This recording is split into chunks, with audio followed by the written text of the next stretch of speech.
De Rois, chapitre 10. Il y avait dans Samarie 70 fils d'Akab. Jéhu écrivit des lettres qu'il envoya à Samarie aux chefs de Gisréel, aux anciens et aux gouverneurs des enfants d'Akab. Il y était dit: Maintenant, quand cette lettre vous sera parvenue, puisque vous avez avec vous les fils de votre maître, avec vous les chars et les chevaux, une ville forte et les armes, voyez lequel des fils de votre maître est le meilleur et convient le mieux, mettez-le sur le trône de son père, et combattez pour la maison de votre maître. Ils eurent une très grande peur, et ils dirent: Voici, deux rois n'ont pu lui résister, comment résisterions-nous? Et le chef de la maison, le chef de la ville, les anciens et les gouverneurs des enfants envoyèrent dire à Jéhu: Nous sommes tes serviteurs, et nous ferons tout ce que tu nous diras. Nous n'établirons personne roi, fais ce qui te semble bon.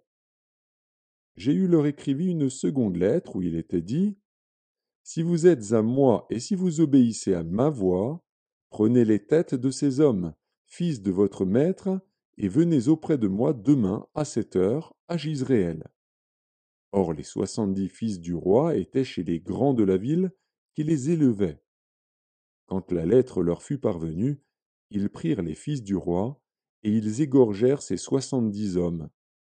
Puis ils mirent leurs têtes dans des corbeilles, et les envoyèrent à Jéhu, à Gisréel. Le messager vint l'en informer, en disant: Ils ont apporté les têtes des fils du roi. Et il dit: Mettez-les en deux tas à l'entrée de la porte jusqu'au matin. Le matin, il sortit, et se présentant à tout le peuple, il dit: Vous êtes justes. Voici, moi, j'ai conspiré contre mon maître et je l'ai tué. Mais qui a frappé tout ceci?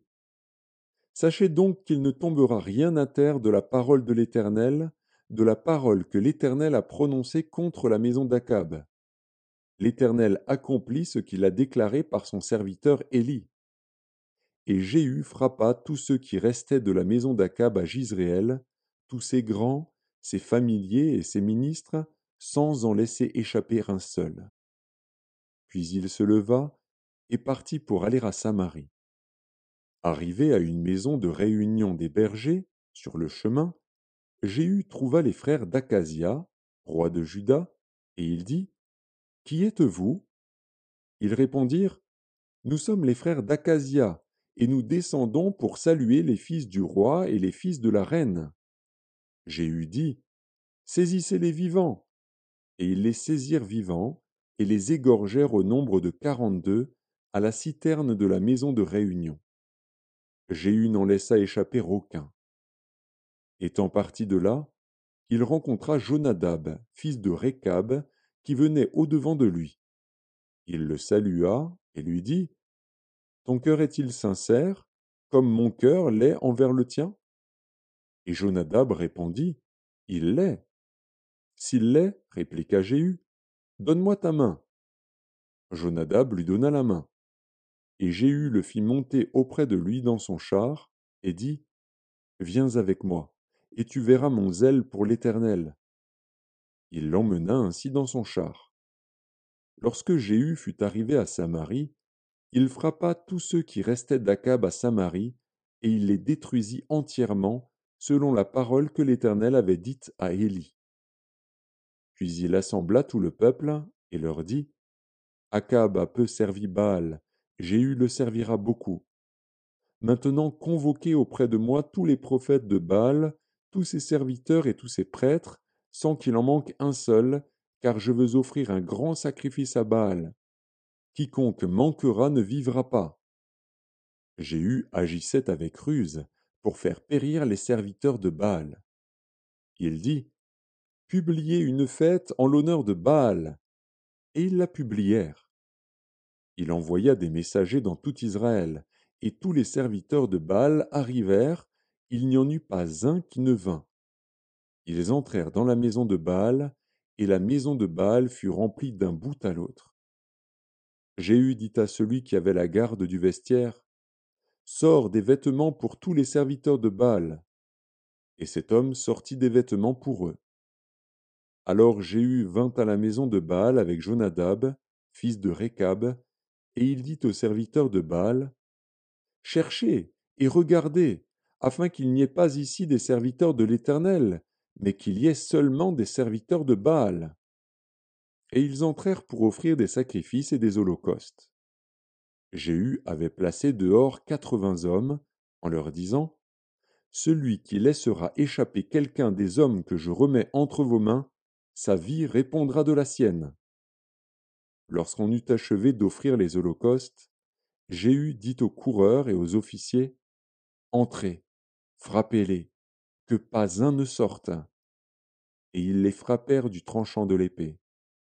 Les coureurs et les officiers les jetèrent là, et ils allèrent jusqu'à la ville de la maison de Baal. Ils tirèrent dehors les statues de la maison de Baal et les brûlèrent. Ils renversèrent la statue de Baal, ils renversèrent aussi la maison de Baal, et ils en firent un cloaque qui a subsisté jusqu'à ce jour. Jéhu extermina Baal du milieu d'Israël. Mais il ne se détourna point des péchés de Jéroboam, fils de Nebat, qui avait fait pécher Israël. Il n'abandonna point les veaux d'or qui étaient à Béthel et à Dan. L'Éternel dit à Jéhu, parce que tu as bien exécuté ce qui était droit à mes yeux, et que tu as fait à la maison d'Akab tout ce qui était conforme à ma volonté, tes fils jusqu'à la 4e génération seront assis sur le trône d'Israël. Toutefois Jéhu ne prit point garde à marcher de tout son cœur dans la loi de l'Éternel, le Dieu d'Israël. Il ne se détourna point des péchés que Jéroboam avait fait commettre à Israël.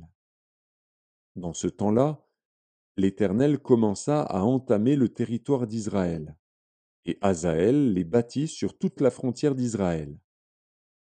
Depuis le Jourdain, vers le soleil levant, il bâtit tout le pays de Galaad, les Gadites, les Rubénites et les Manassites, depuis Aroër sur le torrent de l'Arnon jusqu'à Galaad et à Basan. Le reste des actions de Jéhu, tout ce qu'il a fait, et tous ses exploits, cela n'est-il pas écrit dans le livre des chroniques et des rois d'Israël? Jéhu se coucha avec ses pères, et on l'enterra à Samarie. Et Joachaz, son fils, régna à sa place. Jéhu avait régné 28 ans sur Israël à Samarie.